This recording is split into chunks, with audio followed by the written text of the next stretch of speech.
the spirit, because obstacles will always be there. We are in Rome, the place of the gladiators, the corrupts, the virtuous, the architects, the engineers, slaves dressed as gladiators, and Marcus Aurelius, who wrote about meditations. And we had some conversations with him about how to implement Stoicism in this area of technological transformations. We are the Origen, live from Rome, la città eterna.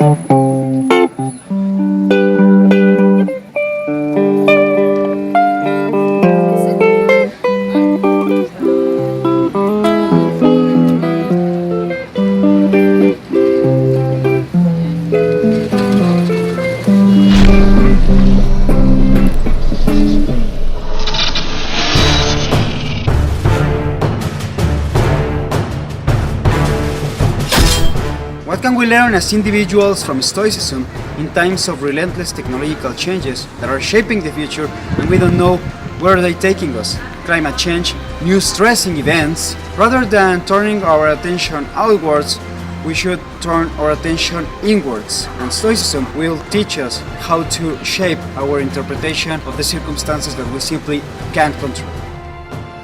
You take things you don't control and define them as good or bad. You must develop your own criteria. While it seems to be natural to cry out at pain, Stoic philosophy suggests staying indifferent to everything that happens on the outside and to stay equally happy in times of victory and disaster. The brain is an organ of reflexes. It reacts to all the stimulus that we give it. If we fill our brain and overwhelm it with all kinds of information, without putting a conscious filter on it, it creates the illusion that we can change and be part of everything without the process of discerning. According to Marcus Aurelius, when we develop the criteria of not identifying ourselves nor judging all situations, triggers the rational awareness over the immediate impulse that generally is the cause of anxiety and lack of self-control. In times of overstimulation of the brain, this seems to be the first step to behave and think in a more relaxed and peaceful way. Marcus Aurelius said, "So you were born to feel nice? Instead of doing the things and experiencing them? Don't you see the plants, birds, ants, spiders and bees going about their individual tasks, putting the world in order the best they can? And you're not willing to do your job as a human being? Why aren't you running to do what your nature demands? Welcome with affection what is sent by fate. Not distort the spirit and make a mess of false conceptions. Acceptance brings purity, serenity, and peaceful with what must be." But that idea is extremely controversial to me, because if you are born and raised to be an emperor, it's easy to accept your nature and fate. Same with Senator Seneca, or people nowadays who are born and raised in certain countries and certain families. But when you're born with all difficulties, in a harsh atmosphere, when you face the rage of fate, since you're born, it's hard to flow, even if it's unfair. The idea of flowing seems to be the best option. Keep in mind how fast things pass by and are gone, those that are now and those to come.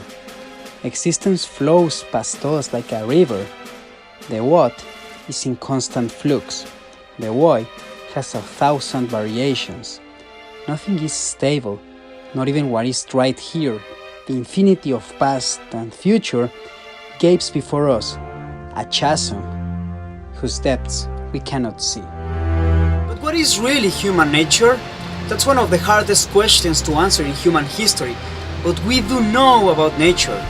Rivers have a purpose, seas have a destination, and planet Earth operates as an intelligent life being. Therefore, if we are Earth beings, we do have a purpose. Unfortunately, due to all the overstimulation that surrounds us, we have lost our capacity of observation towards nature.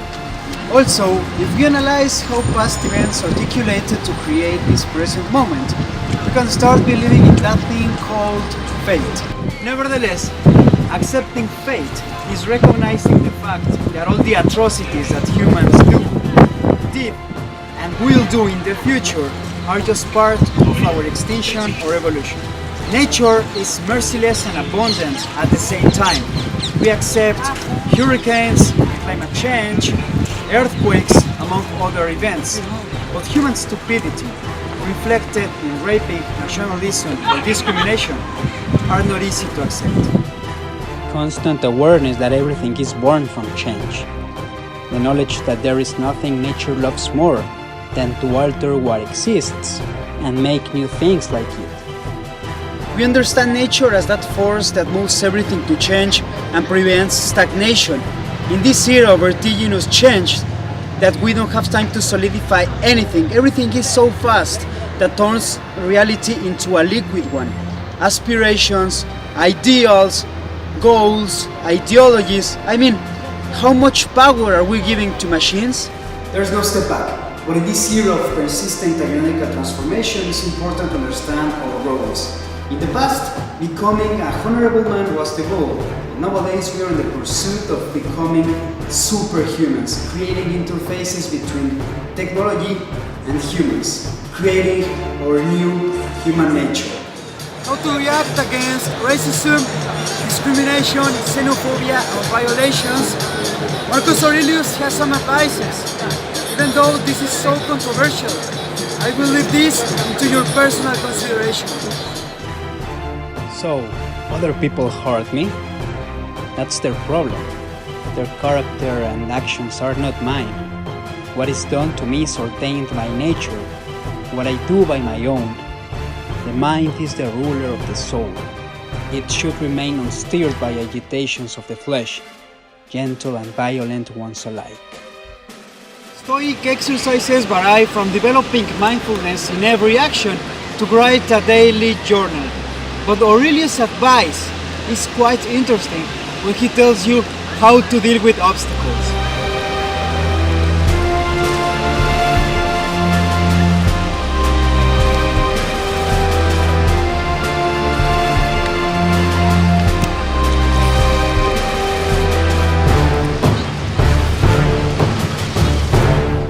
Or inward power, when it obeys nature, reacts to events by accommodating itself to what it faces, to what is possible. It needs no specific material.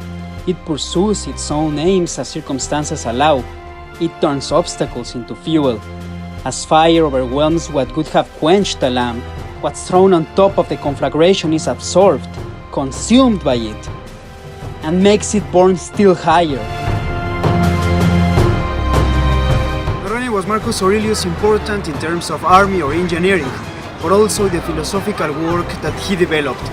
Nowadays, in an era of diffusion and dispersion, some of his advices could be transcendental to control our thoughts, give some orientation and developing our own nature. If you do the job in a principled way, with diligence, energy and patience, if you keep yourself free of distractions and keep the spirit inside you undamaged, as you might have to give it back at any moment, if you can embrace this without fear or expectation, can find fulfillment in what you're doing now, as nature intended, and in superhuman truthfulness, every word, every utterance, then your life will be happy. No one can prevent that.